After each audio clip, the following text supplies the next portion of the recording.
Hey, I'm Shyfoxx, and today we will be drawing Jigglypuff. I'm going to take you through the drawing tutorial step by step so you can follow along to draw this too.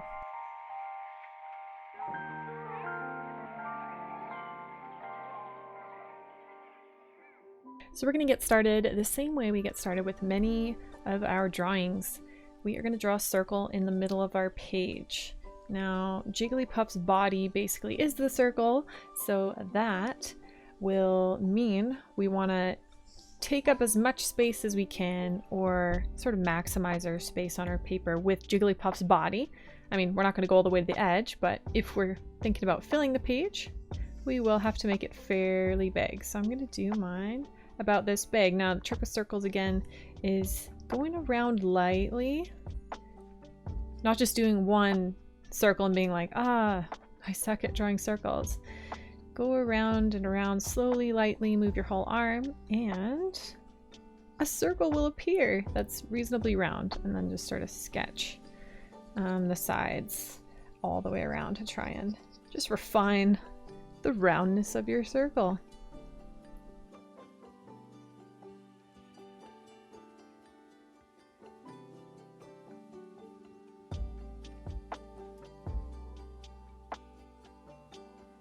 The next thing we're going to do is create a vertical and horizontal axis that make this a sphere. So we're going to angle this vertical one rounded like that, and we're going to do the same thing horizontally. There we go. And we're going to put in the ears. They're kind of like cat ears. Just little triangles with some roundness to the lines, but they still come to a point.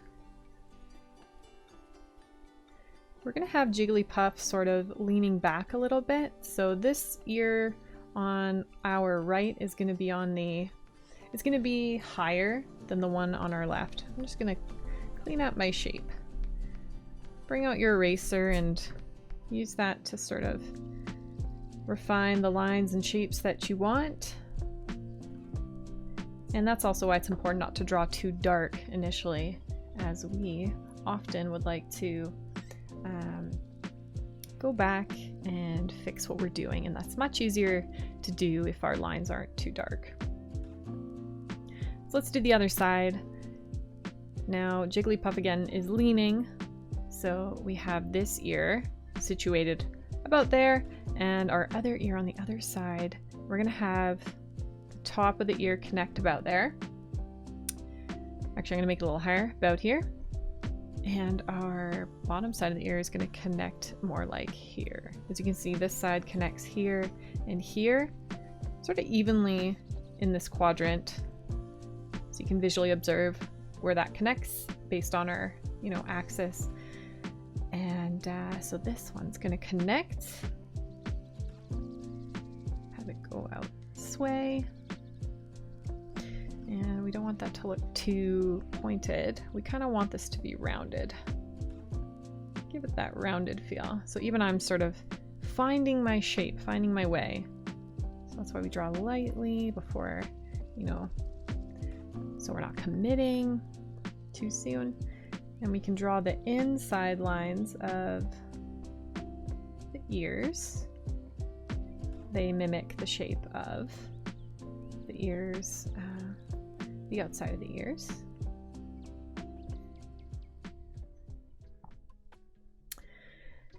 And we'll add in Jigglypuff's swirl, kind of like tuft of hair at the top of the head. So to do that swirl, we'll start just a little ways in from the ear at the top of the head, and we're going to make a circle. It might be best to even draw, that circle space that we're going to be taking up first. I'm sort of trying to find where that's going to be situated. So roughly there. And I might even erase my guidelines in there so they don't distract me when I'm trying to figure out how to draw the spiral that goes inside the hair tuft.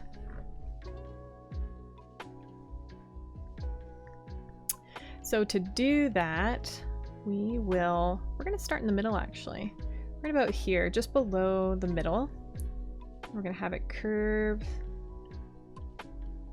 and join the outside of the circle that we just sketched and attach back here. And then we have this sort of like bump here. So it doesn't come back cleanly this way. We're gonna erase this part of our circle. And I'm gonna clean this up a little because I didn't draw that very smooth, but that's what sketches are all about. You kind of just sketch. You should feel yourself doing line, line, line sometimes. Sometimes we do like fluid movements, and then sometimes we sketch, sketch, sketch with our pencil.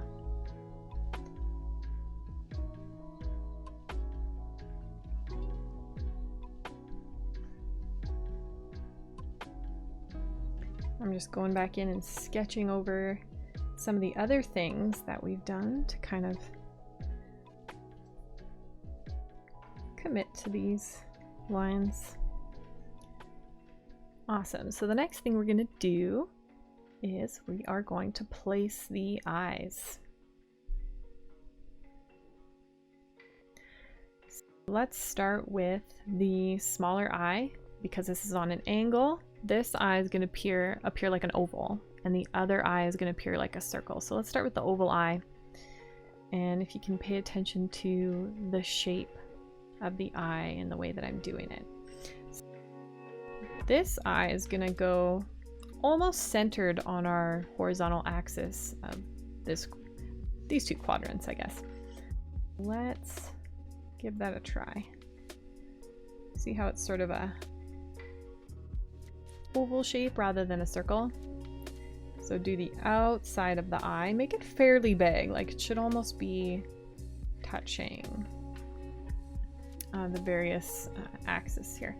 And we're also going to do the inside oval, and this should be roughly the same distance all the way around, except for this space here. I don't know if you can see here, but we're going to have it closer in on the inside of the eye. Like this is kind of the iris, if you can imagine, than this side. So there's a little more space here. A little thicker of a gap here, a little bit thinner on this side. And we're going to draw an eye highlight, which is really just another oval on an angle. This oval's angling the other way. Our eye oval, the initial shapes, angle kind of this way, and then the highlight, I'm actually having it go that way, if you can imagine. Okay, and we're going to shade in dark to light, so dark at the top. Make sure, before you start shading, kind of make sure you're happy with that, the way that looks. You can even hold off on shading in the iris until you see the other eye in combination with it as well, because sometimes it's really helpful to see both eyes together. That's really how you're going to be able to know if it's looking okay. And eyes are really, really important to get right, because, you know, eyes, because they're the first thing we kind of are drawn to in an image. And if the eyes are kind of wonky, you're going to notice that quickly. So once we get the other eye in, we'll take a look and say, you know, does this look weird? Does this look okay? Let's do the other eye. Find the center of the horizontal axis, and we're pretty well centered in these two quadrants here. And we're going to do a circle, so light sketch. I don't even know, that's so light that you can't see it. And I'm just staring at it, I'm like, that's a huge circle. So changing my mind, and that's why we draw it lightly to begin with. It's because easy at this point to go back and fix. So I'm going to do smaller than what I had, and I'm going to say I need this eye to move over a little bit. Nothing wrong with going back and fixing it up.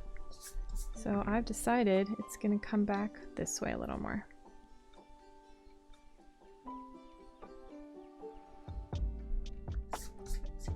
Awesome. So let's do the inside iris here. And again, we're doing something similar. Larger space from here to here, smaller space from here to here. Or maybe easier explained, smaller space from here to here, larger space from here to here. So we can even Use that as a bit of a guide.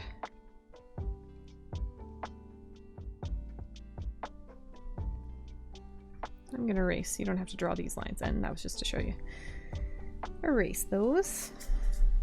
And we're again gonna do our highlight at the top of the eye. Kind of angling the same way.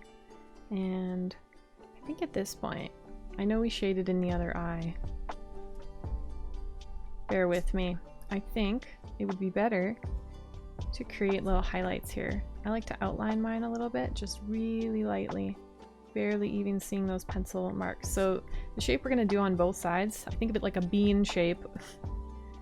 Goes down, curves, and follows the roundness of the eye. So bean shaped. And for a little extra cuteness, you know, the more little highlights you have, the cuter it kind of looks. I'm gonna do a little round circle there, a little round circle here. And I feel reasonably good about the placement of my eyes. So I'm gonna shade dark to light. Dark at the top, light towards the bottom of the iris.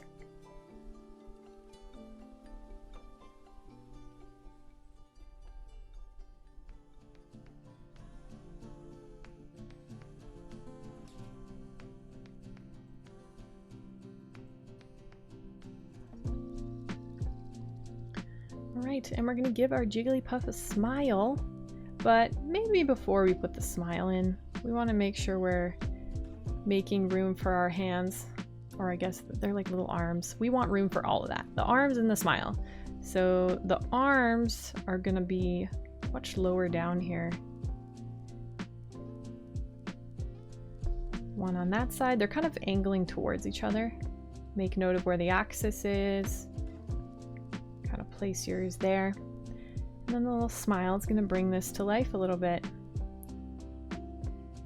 You can see where the bottom of the eyes are here.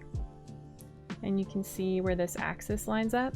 We're going to essentially draw the smile touching the bottom of that axis. Sorry, not this axis. This line I just drew. Smile, and it's just a really basic curve. Nothing too fancy there.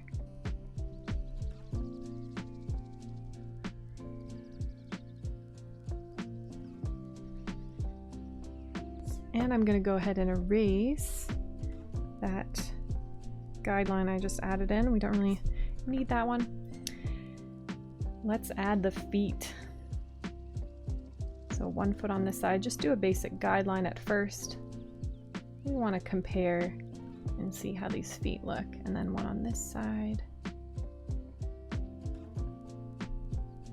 The foot on this side is going to be a little bigger on our left side, as was the eye, just because Jigglypuff is angling its body this side more towards us than this side. So we're going to see this foot on the right side be a little smaller, and I think those look good. So I'm going to go ahead and erase in between Jigglypuff's body and the feet. And now is also a fine time to erase the guidelines of the vertical and horizontal axis of the circle. So go ahead and erase all that. And while you're drawing, you can take a look at how things are positioned, how things are looking, and make adjustments as you go. Just because you put a line down on the page doesn't mean you're committed, right? So if you're like, that right eye's positioning just isn't where I want it, then go ahead and change it. And I'll tell you too that as you get more experience with drawing, seeing those problems, seeing what's not right with your art will get easier. You will actually develop your art eyesight. You can think of it like that. Your ability to notice the problems.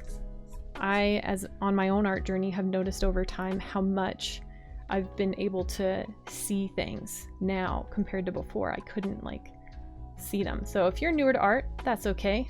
That's why it's really important not to be hard on yourself. If you're newer, and haven't had a lot of practice, how can you expect yourself to draw as well as, like, I guess I'm drawing right now? So be kind to yourself. I mean, as artists, that's half the battle. So I just added lines in here and here, the bottom of the ear, inside ear section. So we never really did that. And while we're thinking about it, I'm gonna shade those in, and I'm gonna do similar to what we did with the eyes, dark to light, but these inside of the ears are mostly dark.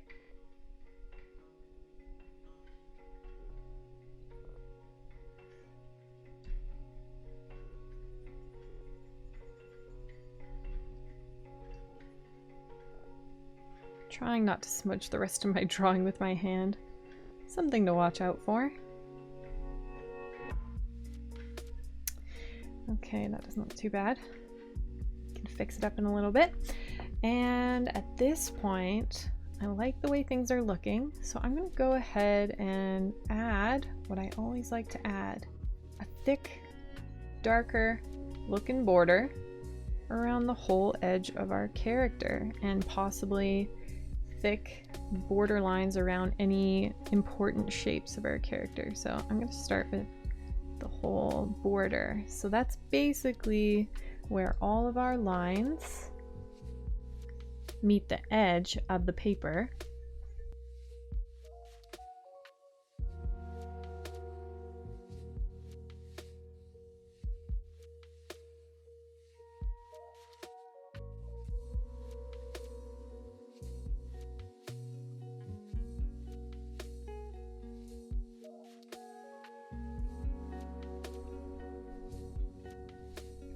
And I feel we need that here for the feet.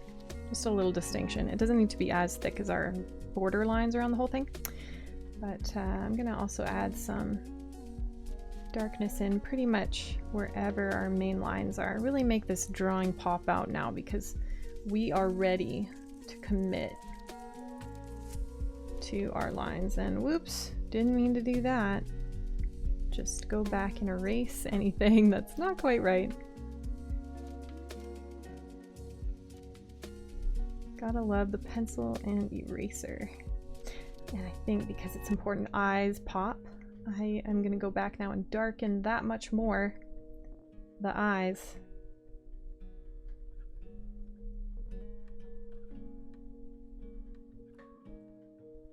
We're almost done. We got a couple more final touches to add here to really make our drawing stand out and look great. But this isn't looking too bad, is it? Not too bad. I'm gonna actually fix mine. I'm seeing something. I'd like it to be a little rounder on this side. Jigglypuff is pudgy. I'd like to enhance the pudginess because it's adorable. Perfect. I like that better. All right, so maybe now we've done our checks, fixed things we wanted to fix. We're gonna just do some final touches that I guess are optional. I'm gonna give a little shadow. Nothing fancy, just kind of sitting on an oval. And shade our oval. I'd also like to add in some basic grass and flowers. Nothing too crazy. I'm just doing little, I don't know, what kind of shape is that? Elongated eyeball shape. That's how I'm describing that. Maybe not the best descriptor of that, but anyway, you can draw the grass how you like. And I'm also gonna add in simple flowers, and you can draw these kind of however you want. Plant life is a lot more forgiving. Right? So kind of do that how you like. I'm gonna do 2 flowers on this side.